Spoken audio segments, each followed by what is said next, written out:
with the best father and son team on the internet. It's time for Homie and the Dude. What is up, everyone? This is Homie and the Dude, the father and son MMA podcast. And we are delighted to be here with Harry Davies. Harry is going to be on the featured fight of the night at Cage Warriors Academy Southeast 30 in Colchester on December 10th. It is a fucking stacked card. Harry, how the hell are you? Very well, thank you. How are you guys? Yeah, doing all right on this dreary, cold day here in England where it's raining, raining cats and dogs. But we're doing all right. We're glad to be talking to you. Excited for the upcoming card and for your fight. You know, it's an awesome fight. It's a great matchup, and yeah, we're just really hyped about it, aren't we? As you could tell from Tom's intro. Yeah. No, it will be a good fight. I know it's Tariq's. Is it Tariq? Yeah, his first professional fight, isn't it? But I know he's. I know he's done a lot of the Cage Warriors Academy as an amateur and stuff. So yeah, man. Yeah, it's just. You know, I know I've lost a few in a row at the minute, but it's a big test for him. Do you feel like, you know, obviously you've like you just said, it's a big test, it's his first fight as a professional. How much do you feel like experience comes into play in these moments for, you know, when amateurs are stepping up and things like that? How much do you think, you know, from your experience when you were, you know, maybe amateur coming into pro, how much did that play a factor in your career as well as, you know, what you think will go down? There's going to be the side of him was obviously going to be nervous and worried because it is his first professional fight against someone who has had a lot of fights. But then there's also going to be the other side, what's going to be making him train his ass off 3 times a day. Do you know what I mean? Yeah, 100%. So I expect him to come very fit and very equipped for the job he's got to sort of, you know, see through. But yeah, so it's a lot going on for him. But it's just another day. It's just another day in the office for me, really. It's just another fight. Amazing. Well, listen, let's talk about that. So, we'll talk about training and talking about another day at the office. I know you're posted up right now in Spain. You probably got a lot better weather than we have here. But talk us through what your preparation is going to be, what it has been, and what it's going to be now for the last couple of weeks leading up to December 10th. I'm going to be straight up. Obviously, I only got the fight on 5 weeks' notice, so I have to put a lot of stuff together, you know, with stuff back home to get out to Spain and. You know, with my kids and stuff like that. But and then I've landed in Spain, and I've contracted some sort of virus or flu, I don't know what. So I've been out here parked up for a week.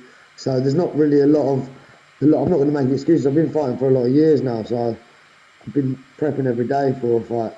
So you know, it's like riding a bike. I'm going to go there. I'm thinking we're going to fight, and obviously I don't know if you guys saw my last fight. I was in very good condition and stuff, and I've got a lot to prove from that, and I just want to come out and show everyone what I'm about, really. But yeah, it's going to be a good night and great atmosphere and good spirits. You know what I love about that? Like, you know, people try to get into the tactics and try to get into like training and all this. You're right, man. It's a fight. You know, you're gonna step into the cage. You're both gonna be in there, and pretty much nothing more than, you know, your underwear, so to speak. The cage is going to be closed, and you guys are going to scrap, right?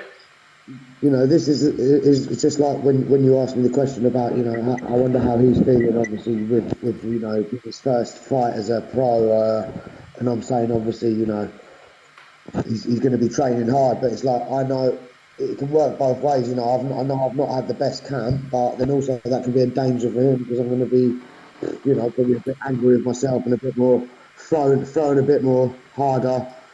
You know what I mean? It's sometimes it can work a bit vice versa.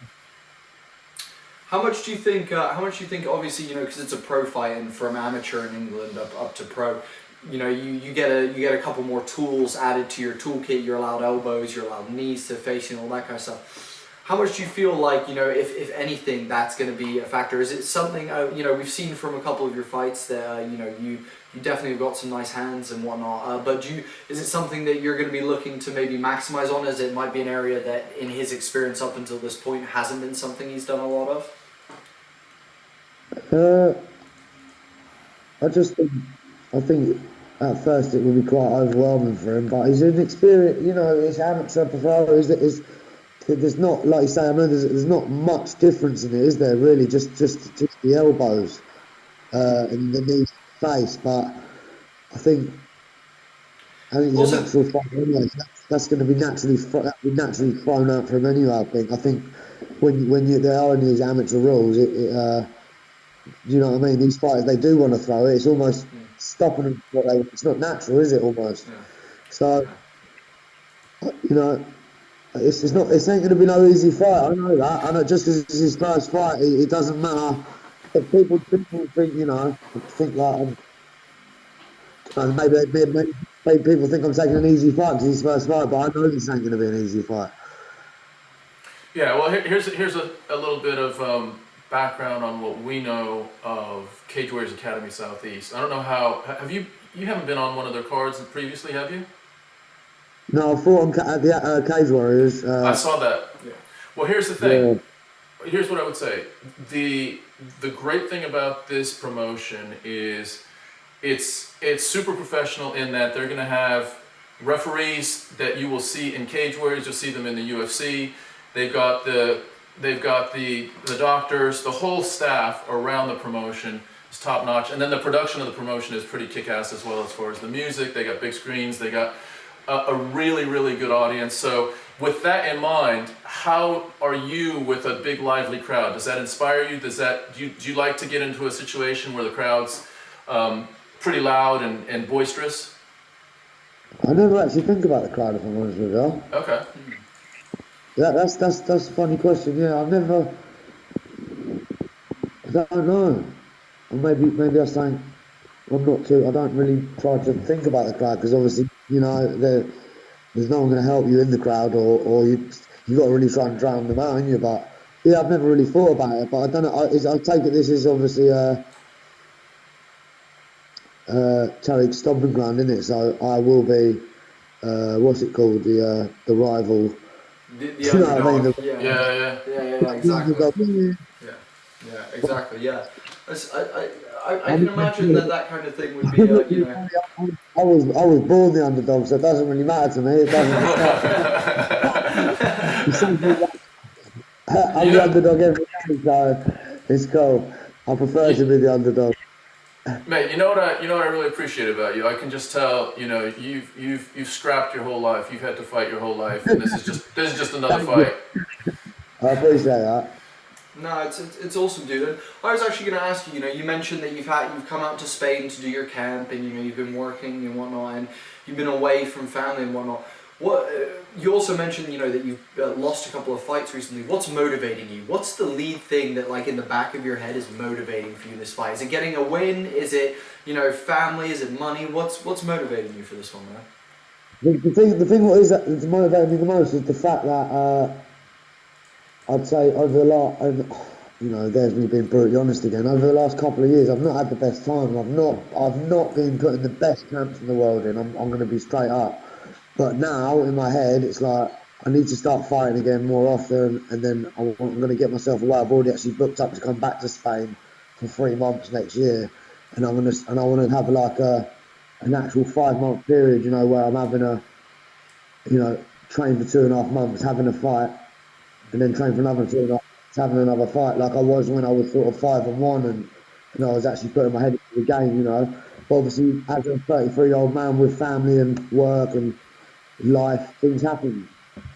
Yeah. You can't always win, unfortunately, but I'll never stop. I'm never going to quit because I know I'm better than what my record is and what's happened over the last few fights.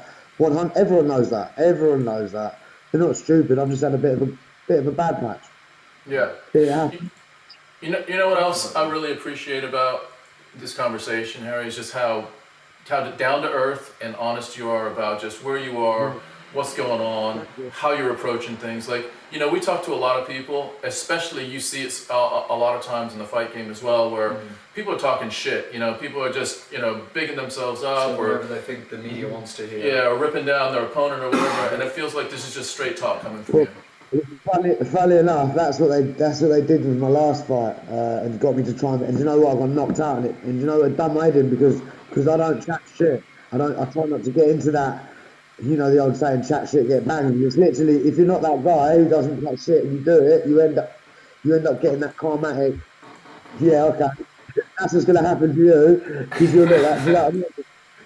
Yeah. It's been that way with me since I was, the younger days of playing FIFA on the computer with my brother or something, and I'd start being like, yeah, I'm 3-0 up, and all of a sudden I'm 6-3 down because I'd got Well, do you know what I think that what we're seeing at the moment, and I think a really good example of this, is a comparison to the kind of, down to earth and, realistic approach you're kind of taking to this is, we just saw Israel Adesanya lose his belt in the UFC, and we just saw, the big fallout of all of that, and how, he's handled that loss, and how he's kind of taken that on the chin. And it sounds like very similarly you're kind of dealing with it in a way, you're making plans and efforts to alter that, come back bigger and better, and also get back into a place where you feel comfortable as a fighter. Because we actually talked about this with Tarek, and we talked about the mental game a lot, and how important the mental headspace is for fighting and whatnot. And it seems like you're getting yourself into a place that is going to be one that will allow you to succeed. Do you know what I mean? Well, that's what they say. A happy fighter is a dangerous fighter, isn't it? That's very true. And, yeah, that's very true. And I mean, over the last few years, maybe I haven't been fully happy and almost getting in there. Just maybe maybe hurt myself a bit. Never mind other people, if you know what I mean. Yeah. I hear you, man. It's just life. It's life, isn't it? But yeah, no, like I said, no matter what happens, it doesn't bother me. I wasn't even planning on fighting at the end this year, to be honest. But obviously, because it's Cage Warriors, and I got the text, and I thought, do you know what it is? You don't always get these opportunities, so. Yeah, right. My plan was next year to get away anyway for like I say, is a few months and actually train for 3 or 4 months and then have a fight and then go, right, this is where I'm at. Well, so let's just talk through this. You're in Alicante right now. You're doing your final preparations. I know you got training in a couple, just after this call actually. And then talk us through what the lead up is, when you're going to land in the UK, what your kind of your final prep is in the UK. Well, I'll be landing in the UK the Monday evening, so my last session will be obviously over at All Stars. I expect Monday afternoon, then probably maybe do a bit of a sweaty run or something, as it'll be weight cut week sort of thing, getting the weight up before I get on the plane. Just keeping the food low really, and getting back. Like I said earlier, it's my little one's nativity play at school, because obviously Christmas coming up and that. So to be honest, that's my preparation. I can't wait to go see that and get a bit of passion from that. You know what I mean? Hell yeah. There's nothing that's going to make you come out swinging more than spending a bit of time with your kids and make, you know what I mean? So, just getting back and seeing them is going to be enough passion for me to fight on Saturday night, I tell you. That's freaking awesome to hear, and I can imagine as well. Like, I'm not sure how hard weight cuts have been for you in the past, but during those moments where you need to dig deep and you need to, pull on something, whether it be during the weight cut, during, during like the third round in the 4th minute, whatever it is, those moments that you've just had, with your kids and things like that are going to be, I imagine, what you draw on and what you're going to pull on in those moments. Yeah, definitely. That is a major factor. If I didn't have them, I don't even know if I'd actually be around, or I don't know what I'd be doing, to be honest, because life's a funny old thing, isn't it? It sure is, mate. Well, let's talk about the weight cut a little bit. So it's going to be at lightweight. What does your weight cut look like? As far as you cutting a lot of weight, or do you feel like you come in at a pretty natural way? You cut a few pounds here and there. I wasn't planning on weighing myself till I got back on the Monday or maybe the Sunday night before I leave, because I've done it time and time again. It's like you can get obsessed. You can get obsessed with it. You can like Yeah. eat food, then you're on the scales. You can wake up in the morning, you're on the scales. You come back from the toilet, you're on the scales. So I'm just trying to tell myself I'll probably have a little wait tonight actually, and let you know. See where I am. But I'm probably only about 76. Okay. So you're within touching distance. Yeah, this is the thing. Like I've been kind of looking into weight cut, hearing people about weight cut, and some people, I mean, if they have to cut a lot of weight, they look at it as the fight is actually the fight against the scale more than the fight against the opponent. And so if you get too wrapped up in that, then you start losing focus, and it becomes a whole different thing, right? But I mean, even what we now? So I mean, Friday tomorrow. So 2 weeks to the fight. You know, even just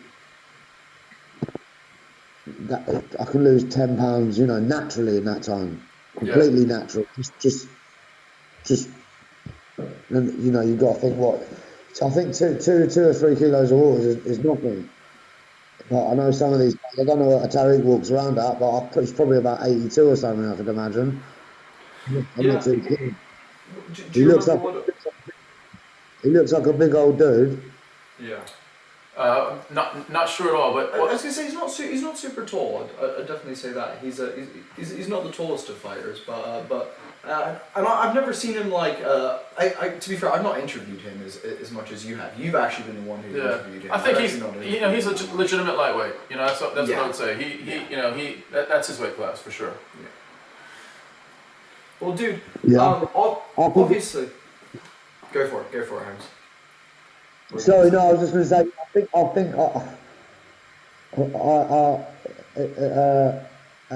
at this sort of level, I'd probably say featherweight it would be the best for me to get down low and then maintain the weight to be featherweight, but lights always that one where I keep going back to.